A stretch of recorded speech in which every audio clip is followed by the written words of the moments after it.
Sonoplastia. Casa das Máquinas. Olá, bem-vindos a mais um episódio de Bolsas e Abatanados. Hoje é sexta-feira, dia 17 de Abril.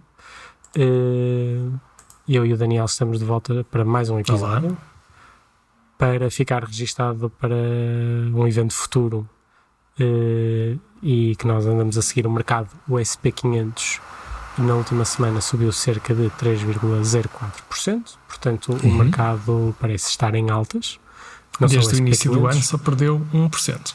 Exatamente, já viste? Depois daquilo que caiu, quem diria que chegando a Abril e com tudo o que está a acontecer, Imagina, só alguém disséssemos. adormecia no ano novo, depois de uma mega bebedeira, acordava agora e tipo, olha para o mercado, só desceu 1%, não está mal. Não está mal, mas iriam perguntar o que é que tinha acontecido e depois de saber o que é que tinha acontecido, se calhar não se acreditavam. Aliás, eu nem me acredito que neste momento só perdemos 1%. Mas pronto. Eu perdi mais, não é? Mas Não, mas falamos no mercado no geral. O Daniel ainda não é o mercado. ainda não sou o mercado. Sei que tu querias ser, mas ainda não. Ainda não. Há um ETF, que é o ETF Daniel. Não, estou a brincar, não é? Mas é curioso até pronto, ao ponto a que chegamos, não é? Parece que o mercado até está a ser manipulado. E em certa forma está. Em certa forma está. Acho que a partir deste momento e para um futuro próximo vamos ter que ter sempre em consideração uma variável, que é os bancos centrais / a Reserva Federal, porque eles conseguem manipular o mercado. Eu acho que eles conseguem. Até porque a quantidade de dinheiro que estão a imprimir, não é? E a dívida que estão a comprar, o eles terem dito que podem comprar dívida de empresas que tenham um bom capital e entrarem no mercado em várias empresas que estejam a ficar mais instáveis. Só esses anúncios foram importantes. Mais importantes que o número de pessoas que foi para o desemprego, não é? Que isso sim é assustador. É 22 milhões, não é? Exatamente. Mas também é aquela questão de eles terem muita flexibilidade no trabalho, então é aquele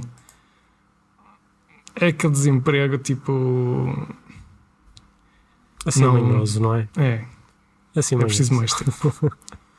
Não, mas é isso acho que é uma lição para as pessoas que investem. Nós somos uma delas, não é? Que por muitas ideias que tínhamos, por muitos livros que consigamos ler ou estudar, existem sempre eventos externos a nós que vão alterar toda a forma como o mercado poderia reagir. Porque eu pensaria, 22 milhões de desempregados, isto vai ser um crash. E não, o mercado sobe. Sim. Isto... lá está, eu estava à espera do Dead Cat Bounce, ainda não aconteceu. Sim, é um Dead Cat Bounce de gigante. Sim, porque desde que falamos disso nos últimos episódios está a ter um ataque epilético pós-mortem. Exatamente. Mas pronto, tu o que é que nos queres falar esta semana? Queria falar de um tema interessante, que é um tipo de investimento. Nós já falamos de ações, falamos de obrigações, penso que falamos por alto em ouro e em bitcoins também no teu episódio com o Hugo. Vocês falaram disso. Pronto, isso é câmbio, moeda, cryptocurrency. E agora há outro tipo de investimento chamado REITs. Real Estate Investment Trusts, que são fundos de investimento imobiliários. São fundos de investimento imobiliários que têm coisas em específico e que normalmente podem-se comprar agregados destes tipos de fundos, destes tipos de empresas, em formas de ETFs. Normalmente estes ETFs que estão disponíveis nos mercados são mais líquidos do que comprar as empresas individualmente, e é um conselho importante neste tipo de investimento, que eu já vou explicar porquê. Porque costumam ser pouco líquidos naqueles que não estão ou que são empresas isoladas ou que não são ETFs. O que é isto? O que são estes Real Estate Investment Trusts? Imaginem, são empresas que investem na compra de apartamentos, locais de espaço para aluguer, locais de empresas, hospitais, até torres de comunicação podem ter, ou espaço para colocar estes tipos de equipamentos. E o que estes investimentos que eles fazem, depois têm uma renda, e essa renda tem a particularidade que é distribuída na totalidade ou até 70%, em Portugal é até 70%, para os investidores. Ou seja, nós colocamos 1.000 euros, estas empresas vão usar esses 1.000 euros para investir nestes locais, apartamentos, hotéis, locais de empresa, terrenos, várias coisas que produzam real estate, não é? Que produzam depois renda. E nós, em particularidade, estas empresas é que são obrigadas a dar maior parte dessa renda aos investidores. Ou seja, tem a vantagem de, por exemplo, imaginem, houve este boom do turismo que levou muita gente a adquirir apartamentos para aluguer. Isto requer um capital inicial grande e também requer, quase sempre, um empréstimo por parte do banco que tem que ser contraído, que tem que se pagar mensalmente, com juros, mas temos aquela renda mensal que ajuda a pagar. Com estes ETFs, ou investindo individualmente nestas empresas, nós temos um capital inicial que é baixo, podemos investir só 10 euros, 20 euros, dependendo, claro, do preço de compra inicial, e depois trimestralmente, ou até mensalmente, dependendo se forem empresas ou se for ETFs ou como for, recebemos uma renda que é bastante mais elevada do que os dividendos normais das empresas. A desvantagem disto é que normalmente eles não tendem a capitalizar e a crescer tanto como se fosse uma ação normal. É quase como se tivéssemos comprado terrenos e eles crescem quase ao nível da inflação, um pouco acima.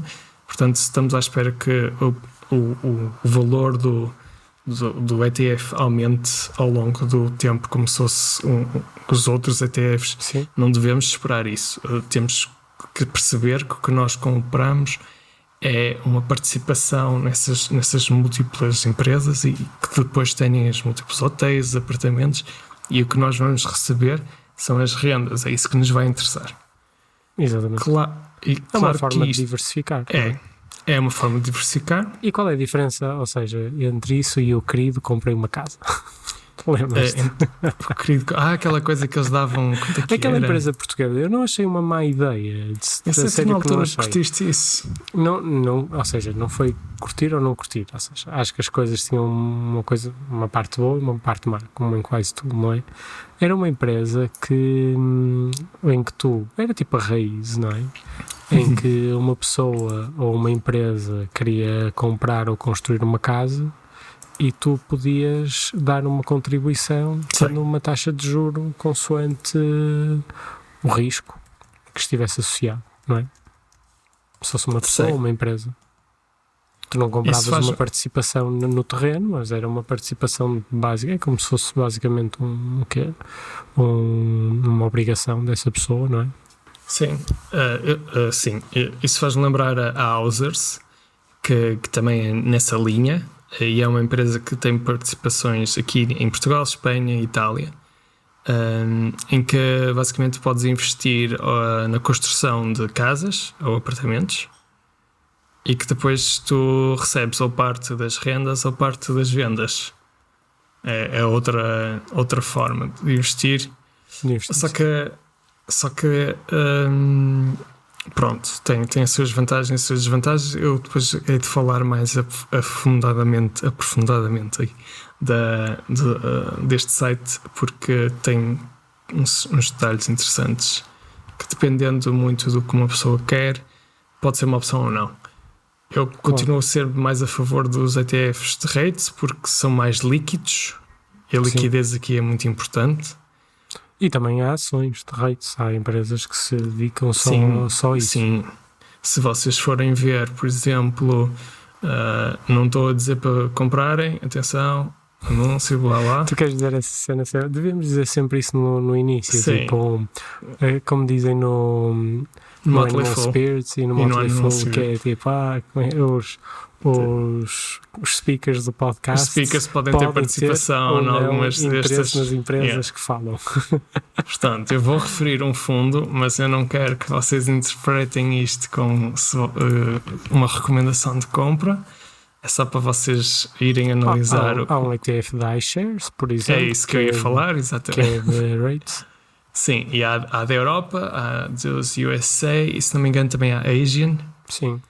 E há também aquela empresa que eu gosto muito, atenção, não é para comprarem nem nada que se pareça, não é questão de uma recomendação, de recomendar ou não, a Brookfield Asset Management, que está na New York Stock Exchange. Eles maioritariamente são rates, não é? Sim. Apesar de terem outras partes de energias renováveis e parte industrial, mas sobretudo é rates. Sim. Por acaso isso é uma cena interessante que eu queria falar. Por exemplo, eu um dia vou-vos falar aqui do McDonald's. Que é uma empresa imobiliária. É basicamente, se fores ver... Eu às vezes esqueço-me disso e depois quando me lembro... É incrível. É incrível. Eles, quando querem ir para uma cidade, ou exatamente para uma cidade, eles compram um imóvel. Compram um imóvel, ficam com o imóvel e põem lá o restaurante. É incrível, vendo os detalhes. Pronto, o que eu ia dizer em relação ao tal ETF da iShares, para terminar, é que vocês podem ver que ele realmente investe em diferentes empresas específicas. Há aqui a Vonovia e a Deutsche Wohnen, que são duas empresas alemãs. Por acaso a Deutsche Wohnen fica em Berlim e podemos ir ao site se quiserem ver, vão ver, e lá diz os investimentos que eles têm, os apartamentos que eles têm, as rendas médias que se pagam, e é nesse, vocês metem 1.000 euros e é para isso que vai para esses apartamentos e para essas futuras construções. É interessante, é uma boa alternativa a quem é uma forma. Imaginem, devia ter casas para alugar. Podem ter, usando este mecanismo de diversificação. Sim. Nós já falamos aqui de vários tipos de investimento, ou dentro dos ETFs de várias formas. Este é outro. Assim já fica os rates, não é com A, é com EI. Exatamente. É REITS. Nós depois posso se calhar pôr na descrição do episódio. Sim, vou pôr na descrição do episódio. E assim já está. Ok. Olha, uma coisa que eu queria falar. Por acaso queria falar de duas. Uma é divertida, a outra é de finanças / economia. São duas, estou tudo divertido. Não sei o que é que... Tenho reparado que no último mês as taxas de Euribor têm subido de forma um bocado assustadora. É verdade. A taxa de Euribor a 12 meses estava a menos 0,18 e quando eu verifiquei, menos 0,20, e depois quando eu verifiquei ontem ou anteontem estava a menos negativo 0,08. Não sei como é que está hoje, não sei se estás aí a 6 meses estava a menos 0,18. Há um mês? Não, a 6 meses, Euribor a 6 meses. Ok, estava a dizer a 12 meses.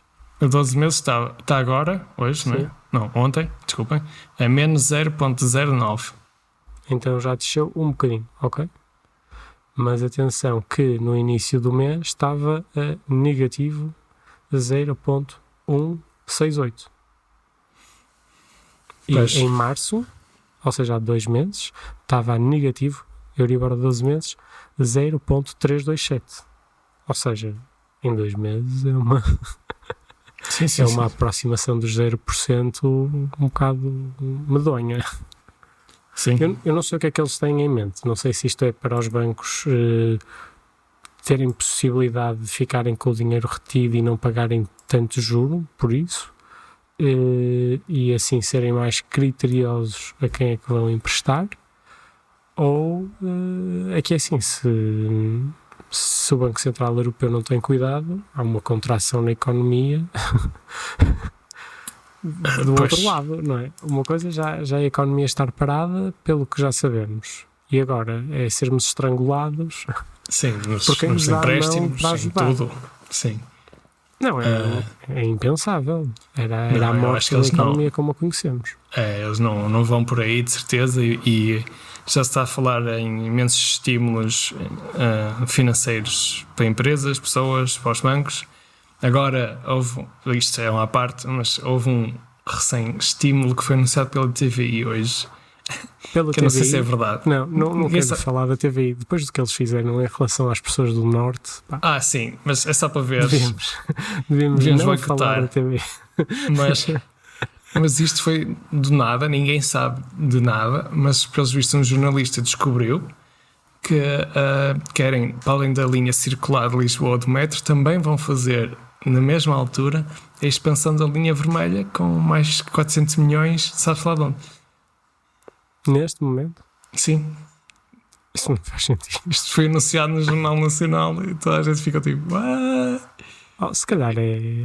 E eu fui a grupos de especialidade de construção, que eu gosto de seguir, e ninguém sabe o que é que estão a falar. Então é só mesmo... É peta, só mesmo para avançar. Não, ou seja, era um bom estímulo, entre aspas, porque iriam contratar uma empresa de construção e foi isso que eu estava a dizer, mas toda a gente está tipo... Mas 400 milhões... 400 milhões de nada, tipo, sem projeto. 400 milhões é quase meio bilhão. Sim. Muito dinheiro, não pode ser. Não é que, tipo, aquela... Pronto, é investimento local, mas pronto. Não. Sim. É assim, o que eu acho é mesmo isso. A Euribor está a subir, eu acho que é para os bancos poderem ter a oportunidade de ficarem com o dinheiro em depósitos e não pagarem tanto por isso ao Banco Central Europeu. Quero acreditar que seja por isso, e quando as coisas começarem a ficar, ou seja, quando a economia voltar a arrancar, quero acreditar que as taxas voltam a descer, porque nós não conseguiríamos suportar uma Euribor positiva neste momento. Sim. Ok. E acho que arrumo este meu assunto. O assunto divertido que ia falar é, tu falaste no outro dia da GeForce. Eu desde há uma semana estou a jogar um jogo incrível, não na GeForce, mas na PlayStation, que se chama Call of Duty Warzone. Não sei se já ouviste falar. Não, ainda não ouvi falar. Então, imagina, Call of Duty, mas seguindo os traços do Fortnite.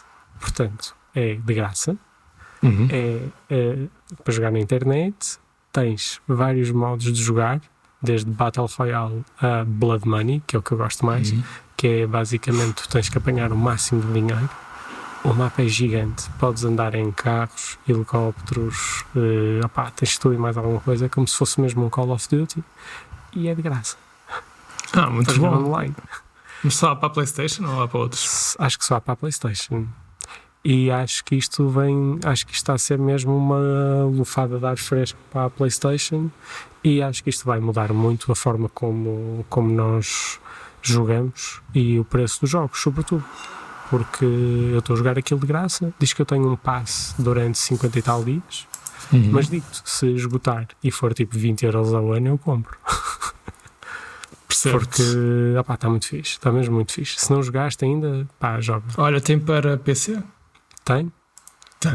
Vais experimentar. Para Xbox também. Olha, estás a ver?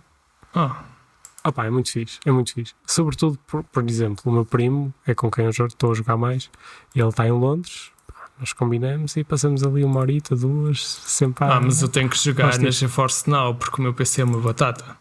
Pronto, isso exige muito. Olha, eu tive que apagar 2 jogos para instalar isso. Pois não, o meu PC não. O meu PC há uns dias foi abaixo a tentar editar um vídeo. Então esquece, tem que ser mesmo na GeForce. Se conseguir jogar, joga e depois dá-me o teu feedback. Sim. Já agora também vou falar de um jogo Desculpa, eu ia passar eu já ando para a as jogar. perguntas, mas não te vou interromper. Diz. Que é de estratégia, é uma seca, é horrível. Sim. E eu joguei 6 horas. Que é o Imperator Home. É horrível, mas tu jogaste 6 horas. É, Ok. imaginem, é tipo uma pessoa controla o Império Romano e vai conquistando coisas. Ok. E é uma seca, Conquistaste e é horrível. a Gália e o... Sim. E aqui a Península Ibérica? Conseguiste? Não cheguei, não consegui chegar. É Fiquei que no País Vasco. o Viriato dava-te aí no... Não, fiquei desinteressado. Depois comecei a ir pela Gália acima e pronto. E dava para ir se quisesse ir para a América ou não? Não descobriram. Mas dá ok. para ir à Índia. Ok. Sim, já na altura já sabia que existia, certo? Sim. Pronto, é só Ok. isso. Ok. E olha, vou passar agora para a parte final. Temos boas notícias. Pela primeira vez temos perguntas. Muito bem, quero que façam mais perguntas. E vamos tentar responder. A primeira pergunta foi do Cristóvão, que nós conhecemos na Alemanha. Certo, sei. E Olá. que diz o seguinte: estou com algumas dificuldades em encontrar uma resposta concreta e talvez me possam ajudar. No caso de uma dual listed company, onde é mais benéfico para mim investir? No DAX, por exemplo, ou no índice americano? Tendo em conta que, por exemplo, a de giro, as comissões para investir numa ação listada no índice alemão são mais altas e, preenchendo o formulário W8, não ocorrerá dupla tributação? E manda um abraço. Então, consegues responder ou É assim, queres que eu tente responder? tenta responder à parte do formulário, que essa parte do formulário está-me a comer a cabeça. A parte do formulário W8 eu não sei o que é. Deve ser se calhar alguma parte de preencher impostos, como o nosso anexo J em Portugal. Será? É que não há um documento de dupla tributação que nós podemos preencher na de giro e que ajuda em algumas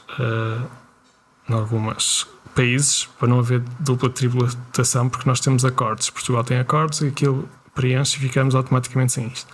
Agora eu tenho que confirmar ainda e eu acho que não, que se inclui os Estados Unidos. Acho que inclui a Alemanha, mas não tenho certeza. Portanto, caso se confirme que inclui a Alemanha, seria mais vantajoso, caso essa empresa pagasse dividendos, estar na Alemanha. Sim. Se essa empresa assim, não paga dividendos, não interessa a dupla tributação. Porque... Mas se calhar o que ele quer dizer da dupla tributação é quando vender, eles não fazem logo a retenção. Olha, estou a ver aqui, o formulário W8 é um formulário para cidadãos não americanos. Mas, Estou aqui a ver, espera aí, estou um bocado perdido agora. Vou ler então. O formulário W8 permite aos cidadãos não americanos que se qualificam para beneficiar de uma taxa de imposto reduzido que poderá existir entre os Estados Unidos da América e o seu país de residência. Esta taxa aplica-se a dividendos e a pagamento de cupons de empresas dos Estados Unidos. ok. Portanto, deve ser um formulário que tu podes preencher na de giro, Ok. digo eu.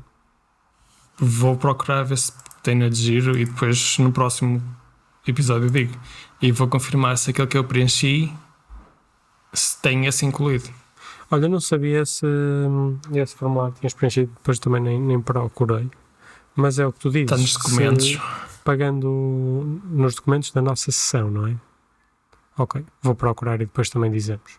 Cristóvão, olha, é assim, sobretudo, eu acho que te compensa investir naquilo que globalmente te poderá trazer mais benefícios. E quando digo isso se vais pagar mais comissões por ele estar listado no DAX, se vis que isso não te compensa, vai para o americano. Se vis que vai ser confuso para ti a nível de tributação, foge do americano também, não é? Se não te importares de preencher assim mais papeladas. E depois um bocado como o Daniel disse, se não pagar dividendos, e se o formulário W8 é só para dividendos, vai para o americano, não é? Já que as comissões são menores. Sim. Era o que eu diria, não é? Sim. Pronto. acho que sim. Vamos tentar depois responder a essa parte da dupla tributação no próximo episódio. Sim. E a outra pergunta foi colocada no Instagram, no qual nos diziam, foi assim mais ou menos uma discussãozita, discussão não, uns comentários. Então, um follower nosso, numa das fotografias que nós postamos em relação às comissões dos bancos para comprar ações, comentou que a Caixa, que era o exemplo que nós usávamos, era um banco público e seria uma opção mais segura, mesmo a longo prazo. E eu respondi que, independentemente de ser um banco público e de ser uma opção mais segura, comprando uma ação, isso não tem nada a ver. E ele responde-me que os bancos asseguram até 100 mil euros, que é o fundo de garantia do Banco de Portugal. Ok, lhe respondi, aí está, que o fundo de garantia não garante ETFs, nem ações, nem fundos de investimento, só depósitos a prazo e depósitos, como é que se diz? Aqueles depósitos correntes. Pronto, e era isso que eu queria esclarecer, que é depois vamos fazer também um post no Instagram, que é o fundo de garantia do Banco de Portugal, garante 100 mil euros, não é? Mas não para investimentos que acarretem risco, como são ações, fundos de investimento, ETFs, seguros de capitalização, só mesmo para depósitos, é isso, à ordem ou a prazo, nunca se esqueçam. Portanto, quando vocês querem investir desta forma, pensem sempre nos custos inerentes e comprar uma ação na DEGIRO, ou quem diz a DEGIRO, nós falamos mais porque é aquilo que utilizamos mais, ou na eToro, é muito mais barato do que comprar na Caixa Geral, ou no Banco Inter, ou no outro banco, porque eles têm que ir buscar dinheiro de alguma forma e é daí. As outras, como é óbvio, são menos conhecidas, têm mais risco, mas são mais baratas. Sim. A DEGIRO tem uma garantia de 20 mil euros, que é a Investor Compensation Scheme da Netherlandisch Bank. É só 20 mil euros. Também há a questão de que, mesmo nas contas em que a custódia dos ETFs não é pessoal, em que a DEGIRO pode emprestar os ETFs, Sim. Mesmo aí, os ETFs estão segregados da empresa DEGIRO. Ou seja, se a DEGIRO for à falência, os ETFs não podem ser usados para pagar as dívidas da DEGIRO, continuam nossos. E isso já é uma segurança também. É, porque há alguns bancos que depois podemos fazer um episódio a descrever quais é que não têm a segregação dos vossos ativos, em que os vossos ativos estão incluídos nas contas dos bancos. E em caso de falência, vão. Olha, se calhar foi o exemplo do BES. Pois. Exatamente. É que é preciso ter cuidado com isso. Nós na altura não éramos tão interessados neste tema, por isso a parte da queda do BES nós ainda éramos uns bebês. E acho que por esta semana é tudo. Pronto. Ok. Vamos tentar gravar novamente para a semana. Sim. Obrigado por nos ouvirem e obrigado novamente ao Diogo Semedo por continuar a editar o nosso podcast. Sem ele não teria tanta qualidade. Casa das Máquinas, sigam. Exatamente. Instagram. Bom, até para a semana. Tchau, tchau. Até para a semana. Tchau.